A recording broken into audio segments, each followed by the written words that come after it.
Hello, family. Guys, as the North London Derby approaches, there's been a lot of talks. Pundits have pitched tents, either side, who's going to win and who's going to lose, and what's going to happen, especially given the injury that Gabi Mahali sustained. I want to give some of us who are ardent Arsenal fans a lowdown of basically the history behind the North London Derby, in terms of comparisons and what has been going on since 1909, basically, which was the first time the two teams met. Arsenal have played Spurs 197 times since 1909. Arsenal have won 84 times. Tottenham Hotspur has won 62 times. There have been 52 draws. The first time Spurs won away at Arsenal was in 1993 at the N5. That was the old stadium. Since then, they have only managed to win once in 32 games. That was in November 2010 when they came from behind to win 3-2. I repeat again, they have managed only once in 32 games. In 2010 when they came from behind to win 3-2. They have never won in modern times at Arsenal.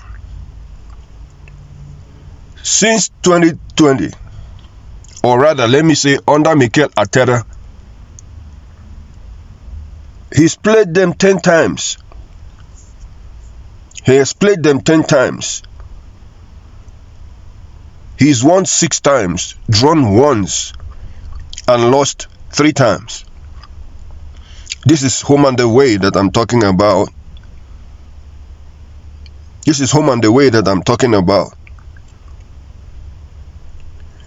Arsenal have won 5 of their last 6 Premier League games against Tottenham, including 3 in a row. 3 in a row, which is the longest winning run against Tottenham since a 5-game stretch between January of 1987 and January of 1989.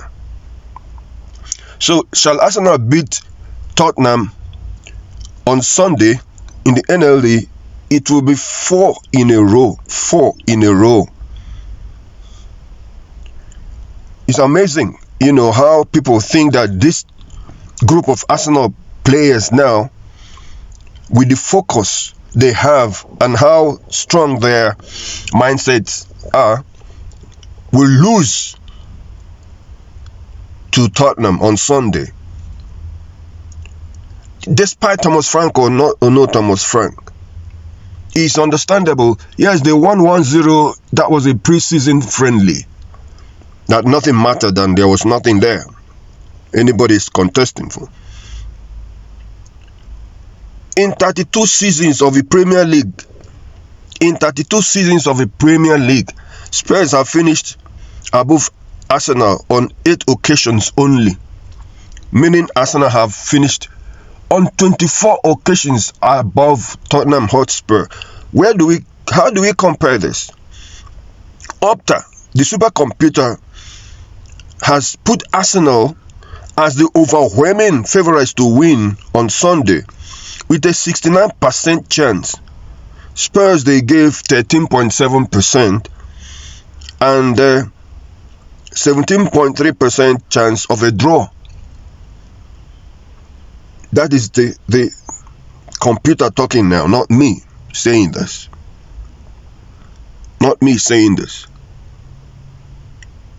Let's talk about the issue of Gabi Mahalis. Yes, Gabi is very, very important to Arsenal. There's no doubt. Whenever he's on the side, Arsenal has done better.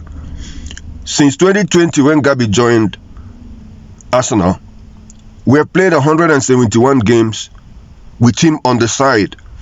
We have won 110, We drew 27 and lost 34, which is a percentage rate of 64.3%. Without him, we have played 30 matches only. We won 12, drew 10 and lost 8, and a ratio of about 40%. So Arsenal performs better with Gabi on the side and without Gabi than when Gabi is not there. So some of us, yes, we understand we are all football fans and everything, but there's really no basis for comparison except that spirit of competition being there. You know, the fact that Tottenham will always like to get one over Arsenal and make sure Arsenal doesn't win anything. That's basically what the whole hula baloo is about. I can't find any other thing. Arsenal is richer. Arsenal is more valuable.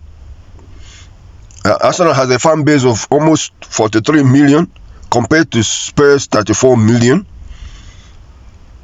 You know, so Arsenal is has a much bigger presence in North London than Tottenham, and it has always been like that. Another thing is that this will be the first North London derby without Harry Kane and Son Heung-min since 2014.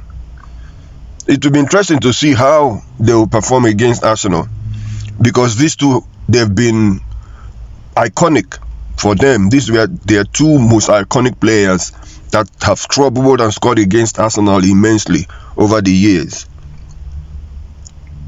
Like I said, Arsenal Spurs have lost their last 7 of their last 10 games against Arsenal under Mikel Arteta, home and away basically. They've only drawn 2 and has only managed to win once. Thomas Frank, their coach, has played Mikel Arteta 9 times. He has won just 1. You know, lost 6 times and drawn 2. So, Mikel as a coach has played Spurs before Thomas Frank. I think 10 or 11 times. He's won 7. He's won 7. He's lost 3 and drawn and drawn 1 and drew 1. So in all spheres and in every ramification, it points to a clear win for Arsenal Football Club. They have quality players, no doubt.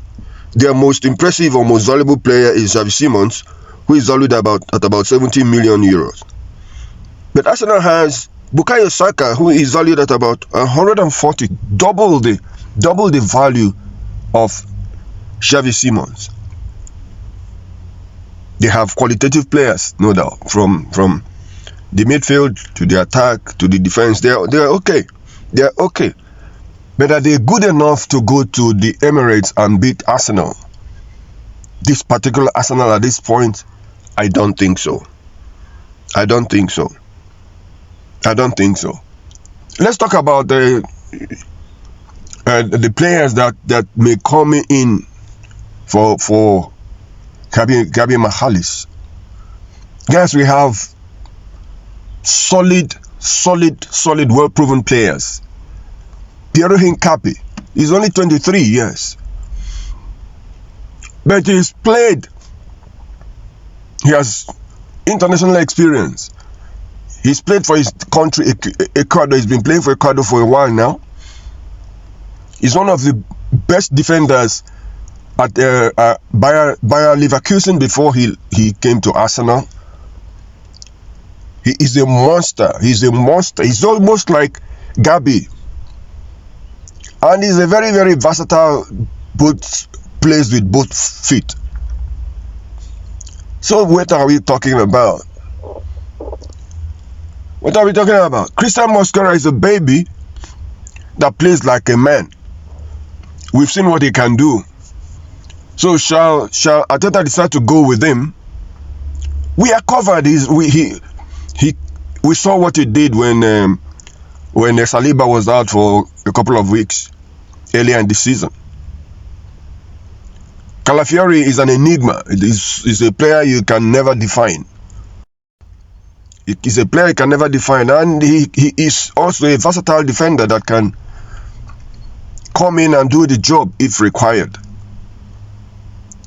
You know, while Mas Luskeli will operate on the other side where Calafiori normally operates from.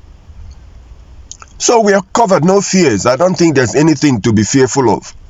All we need to do is to be focused on the task at hand, which is to win the league. And like Mikel Arteta said, is one game at a time.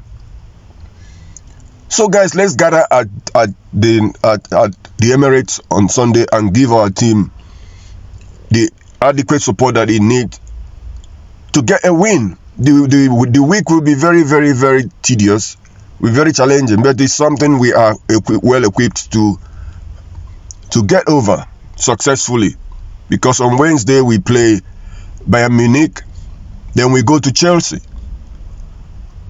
I cannot remember when last we lost to Chelsea. Yes, we've drawn there, is it on 2 occasions? But this is most of the teams that we've drawn against last season, we managed to beat this season.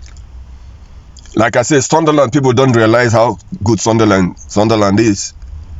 This team jumped 20 places from 4th place in the championship to be where they are now. For the 4th in the Premier League, it's 20 places up, and they're not easy. They're not easy. They're not an easy team to beat. And for them to snatch a last-minute equalizer after going ahead showed that Arsenal really knows what they're doing. So tell me what you think, guys. Subscribe if this is your first time listening to me, and like, so that YouTube will send you a next video, which will be after the game. And comment. Let's discuss this. We need to make our players believe that we believe in them, that they have the capacity to deliver the title at the end of the season. It doesn't matter what Guardiola and Manchester City does, or Liverpool, or whomever that may be there. You know, this is our time, and our time is now. We cannot let this slip again. I think we are much better equipped to do it now than in the past. So let's go there and do it. Until we meet again, God bless you guys.